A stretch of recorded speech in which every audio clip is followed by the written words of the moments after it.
Prime Minister Narendra Modi also called Israeli counterpart Netanyahu to congratulate him. He said, and I quote, "We welcome the agreement on the release of hostages and enhanced humanitarian assistance to the people of Gaza, reaffirmed that terrorism in any form or manifestation is unacceptable anywhere in the world." And joining us now for perspective is Ambassador Anil Kumar Trigunayat, the former Indian ambassador. He's joining us from Gurugram. Ambassador Trigunayat, such a pleasure to have you on DD India. So part one of Trump's Gaza plan is being rolled out. Do you see this bringing lasting peace? What are the hurdles that still remain to your mind? Well, there are too many slips between the cup and the lip, as they say. But for the time being, it is a welcome development. And as you know, the Prime Minister has also himself congratulated both President Trump as well as Prime Minister Netanyahu. So it is a good thing because it has been causing mayhem and a lot of problems in the region. It was keeping the region unstable. We have seen several unanticipated incidents like attack in Qatar or Iran-Israel war. Those were almost on the verge of trying to engulf the whole region. So it had a much wider, apart from the plight of the Palestinians, as well as the problem that the hostages had. They also suffered for nearly 2 years in various tunnels or wherever they were kept by Hamas. So hopefully this will be the first stage where some kind of semblance of normalcy will arrive and the humanitarian assistance will reach the people of Gaza who have suffered a great deal and have been displaced frequently. And there will be, of course, the exchanges at 1 to 10 kind of a scenario, which always used to happen earlier. So it is something that is good in a way.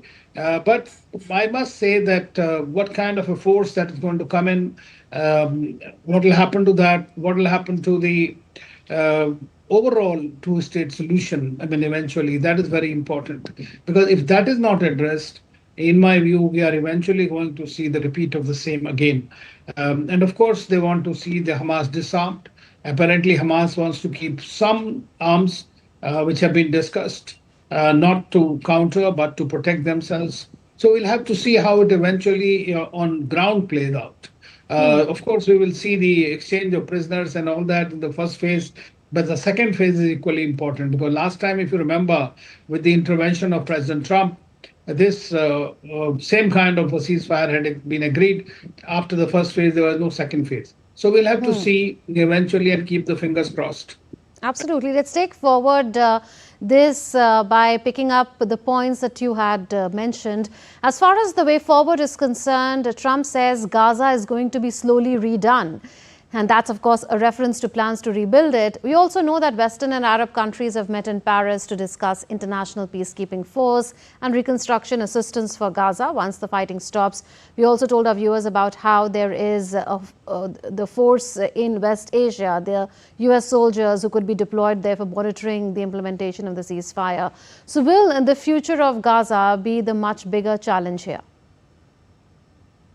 Well, I think that if the Palestinians are completely kept out of this whole idiom that is being created, then I'm quite sure that there are going to be problems.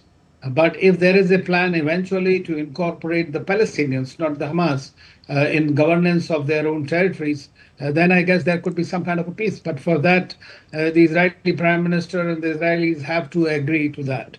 And as of now, there is no scope for the Palestinians to be partaking in it. Of course, Palestinian Authority has supported this plan because they want the peace and they want the decimation of Hamas, like the rest of the Arab world wants it also.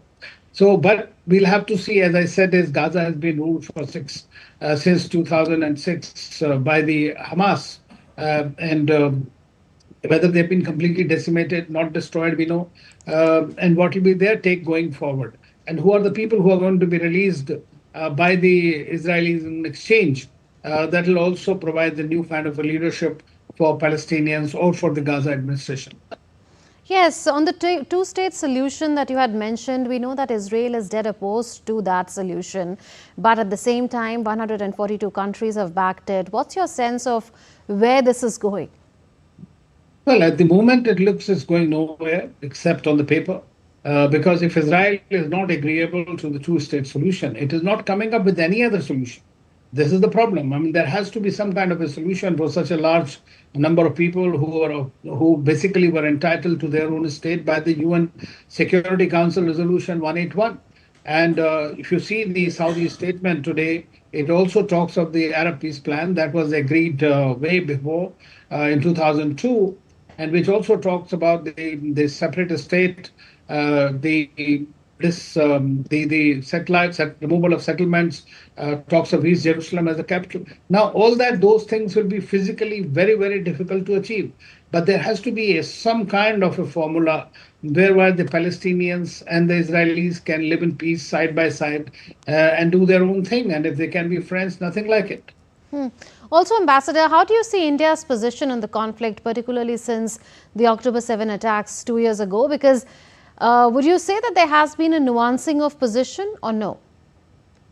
Well, I think that the most important thing as far as India is concerned, A, we don't recognize Hamas in the first place. We don't have any dealings with them. Secondly, we are dead against, we condemn the terrorism, and Prime Minister Modi himself immediately tweeted condemning these October 7 terror attacks. And we have supported Israel as far as fight against terror is concerned. But at the same time, India has been very, very concerned for the stoppage of humanitarian supplies, for the kind of mayhem that has been going on, the killings of people, carpet bombing and all that has been going on in Gaza. So obviously we are very much concerned. We have provided the humanitarian assistance, and we have told, I mean, we've been in touch with the Israelis as well as the Palestinians that whatever role India can play, we'll be very happy to do so.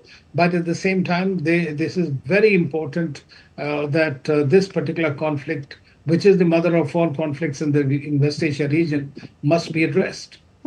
Also, Ambassador, to sum it up, there's always a fear of going one step forward and two steps backward on the Israel-Gaza conflict resolution. We also know about the far-right members of Netanyahu's coalition. They've long been opposed to any deal with Gaza. Is it a plan whose time has come? And what really happens to Trump's Rivera, the Gaza Rivera plan that he had mooted, which got no support from the region except from Israel? Well, unfortunately, the Western countries generally do not understand that Palestine is a very emotional issue for the Palestinians and equally for the Israelis. For them, there was a plan for, land for peace formula and all that. But those are something that were not granted. And those were not even attempted by any of these sides sincerely. So therefore, I believe that there is sincerity of purpose that has been missing all along. There have been a lot of talk, a lot of paperwork, a lot of statements, but on the ground, nothing much has happened. But hopefully, this time round, there will be a little more resolve to essentially find a two-state solution if they can. And Mr. Netanyahu will also have to see whether this security-ridden approach is the most effective. It has not proved effective so far. Or is it something that you would like to coexist with them and make them see reason to desist from any kind of terror attacks or extremism coming from the Palestinian side? Towards the end, even Trump's critics can't deny him credit for this one, isn't it? We must give credit, and I think Prime Minister Modi himself has given the credit to President Trump, congratulated him. And, I have always maintained that President Trump generally loves terror war, but he hates the real wars. Absolutely. Well, we'll leave it at that. We are also standing by to know who the Nobel Peace Prize winner is going to be. That will be known in some hours from now. Well, thank you.